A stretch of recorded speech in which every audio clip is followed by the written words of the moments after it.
When you pictured your retirement, what did you see? Was it long, sterile hallways? A life confined to a single room? I used to worry about that, but for me and a growing number of other seniors, retirement looks a lot more like waking up to an ocean view in a new country every week. And what if I told you that in some cases, it can actually be cheaper? For people like me, this isn't just a vacation. It's home. We've swapped our traditional retirement plans for endless ocean views and all-inclusive buffets. So let me tell you about my daily life, the real costs, and the one huge catch to this seemingly perfect lifestyle. Let's be honest. The golden years aren't always so golden. I was looking at a future that felt like a minefield of financial and emotional challenges. As I got older, the choice seemed to narrow down to two options: stay at home, possibly facing loneliness and the never-ending burden of home maintenance, or move into a care facility.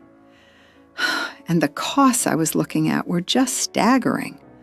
A private room in a skilled nursing facility now averages about $127,750 a year. Even an assisted living community, which offers less intensive care, can average around $70,800 annually. These aren't small numbers. They can drain a lifetime of savings in a hurry. But it wasn't just about the money for me. There's the human cost, the loss of independence, the monotonous routine, the feeling of being put away. It's a reality I feared. A friend of mine here on the ship, Sharon Lane, put it plainly when describing her life on land. I've been taking care of things, making lists, doing the planning, doing the shopping, fixing things my whole life. And basically, I'm done. I don't want to cook anymore. I don't want to clean the house. I don't want to do it.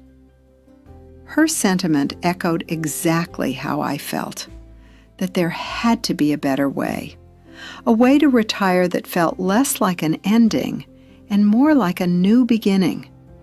This is exactly why I started looking toward the horizon, literally, for an answer. I wake up, not to a blaring alarm, but to the gentle lapping of waves. I pull back my curtain, and instead of my neighbor's fence, I see the coast of Italy, the mountains of New Zealand, or the vibrant port of Singapore. This is my daily reality. The pioneers of this lifestyle are legends in our community. There's Mama Lee Wachstetter, who after her husband passed away, sold her house and lived on a cruise ship for over a decade, well into her 90s. For her, the logic was simple. The cruise ship offered a better quality of life. Then you have Angeline and Richard Burke, a couple who realized that with strategic booking, their life of perpetual travel was actually saving them money compared to their life on land. They helped prove this was possible. My days aren't filled with chores and upkeep. No cooking, no cleaning, no grocery shopping. Instead, my biggest decision might be whether to attend a lecture on art history, join a dance class, see a Broadway-style show, or just sit on the deck with a book and watch the world float by. I'm surrounded by a built-in social network of fellow passengers and crew, and I've formed friendships with people from all over the globe. As another resident, my friend Joe Johnston, explained, they're so welcoming and they look after you. I've met some of my closest friends while sailing. This all-inclusive lifestyle bundles my room, food, utilities, and round-the-clock entertainment into one price. It's a model that throws the logistical headaches of land-based life overboard and replaces them with a sense of adventure and community. It's the solution that I and a growing number of people have embraced, trading property taxes for port days and home maintenance for daily housekeeping. So how is it possible that a life of constant travel, with food and entertainment included, could even compete with the cost of a stationary retirement home? Let me break down the numbers for you. First, the competition on land. As I mentioned, a skilled nursing home can cost upwards of $127,750 a year, while assisted living averages around $70,800. Now, let's look at what I'm doing at sea. There are two main ways people like me pull this off: the nomadic approach and the residential approach. The nomadic approach is what I do. It means booking back-to-back cruises, often for months or even a year at a time. By using loyalty programs, last-minute deals, and specialized travel agents, we find incredible value. While some savvy deal hunters manage it for less, a realistic budget for a comfortable experience like mine in a balcony room ranges from about $70,000 to $100,000 a year per person. While not always cheaper than assisted living, it consistently comes in under the cost of a full-service nursing home.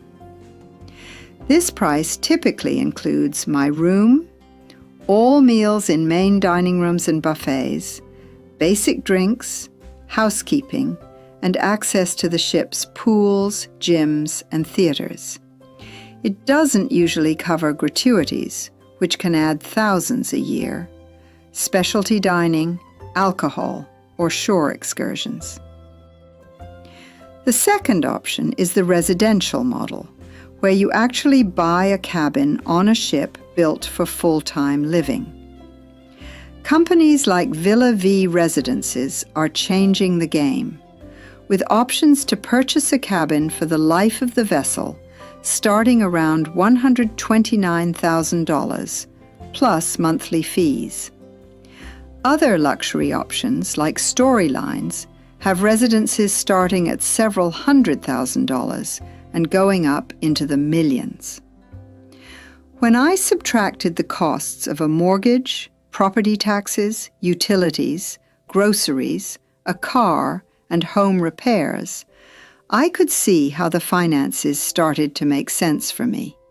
Okay, I know this lifestyle sounds a little too good to be true, right? Well, you'd be right. It comes with one massive, non-negotiable catch for all of us: healthcare. Our ships do have medical centers with a doctor and nurses on call 24/7. They can handle immediate emergencies like a broken bone or a sudden illness. But they are not floating hospitals. They aren't equipped for chronic long-term care. If you need regular treatments like dialysis or chemotherapy, or have a complex condition that requires ongoing management, life at sea just isn't a viable option. On top of that, the cost of care can be astronomical. My standard Medicare plan generally does not cover me once I am more than 6 hours away from a U.S. port. This means nearly all my medical care in international waters is an out-of-pocket expense.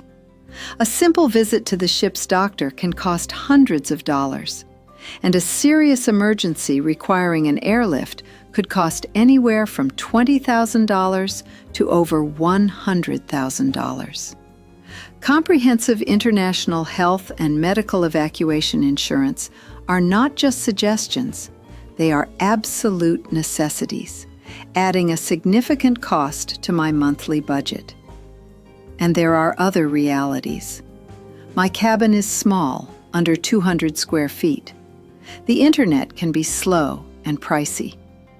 While I meet lots of people, the community is often transient.